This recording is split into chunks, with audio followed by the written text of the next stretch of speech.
Joan, de Pla de la Garga, projecte de cria de pollastre ecològic. Us hem vist a la fira de Teca Sana, d'aquí Hostalets de Balenyà. Felicitar-vos perquè ha estat molt bé la vostra paradeta. I bueno, una mica podríem parlar una mica doncs, com és el vostre projecte, en què esteu, què ens podries dir del projecte Pla de la Garga, no? Sí, mira, nosaltres som gent de Barcelona, fa cosa de 6 o 7 anys vam decidir anar a viure cap al camp i una mica en base a la nostra experiència, pel fet de som veterinaris i havent vist una mica com estava aquest món, el sector de l'alimentació i sobretot havent trepitjat bastants escorxadors, veient com funcionava realment el tema, no? Vam pensar que una opció bona per viure en el camp ja que hi érem i fer una cosa que valgués una mica la pena podria ser mirar de fer carn de pollastre una mica diferent, no?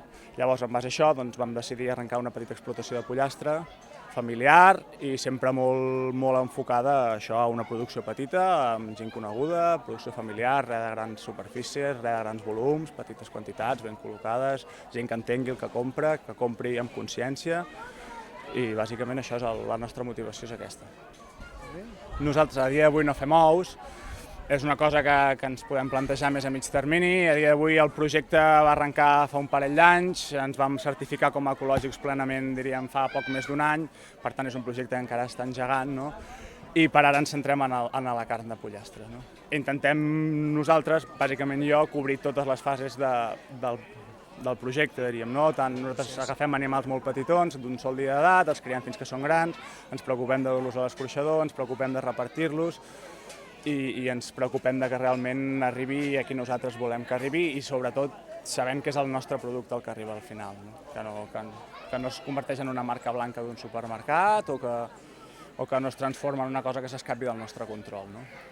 Sí, i amb aquests 2 o 3 anys que m'has comentat abans que ja fa que esteu en el projecte, ja podeu dir que esteu ja doncs, en marxa, que ha arrencat bé doncs, el negoci, més o menys l'activitat, més o menys podeu viure una mica bé d'això?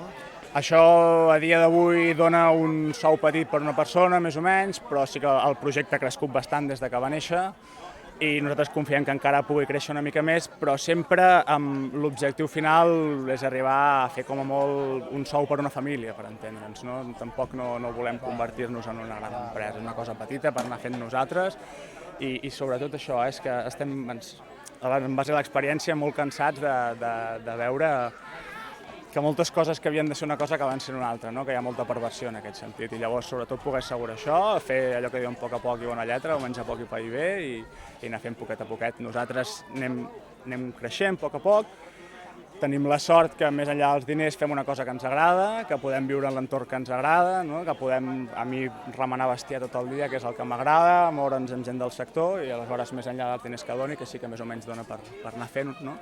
Ens omple, vull dir, a mi això també ho considerem molt important.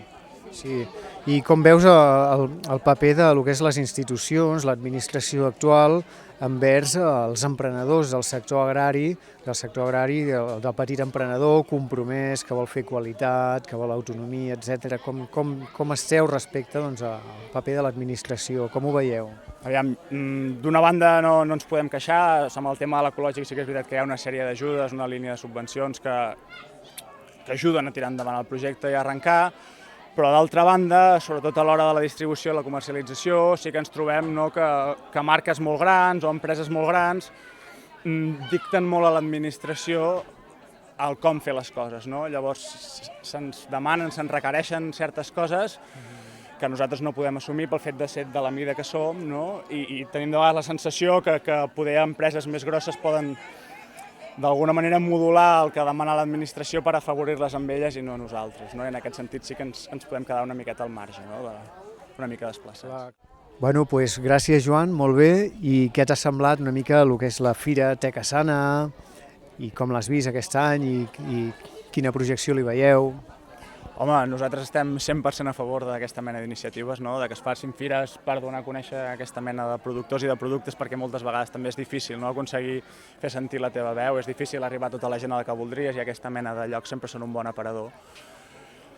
I a part d'això, el fet que hi hagin xerrades, nosaltres creiem que és una cosa positiva, que ajuda poc o molt a dinamitzar el poble i sobretot t'agraïm molt a la gent, que hi ha gent aquí que treballa molt perquè això funcioni, no? Sí.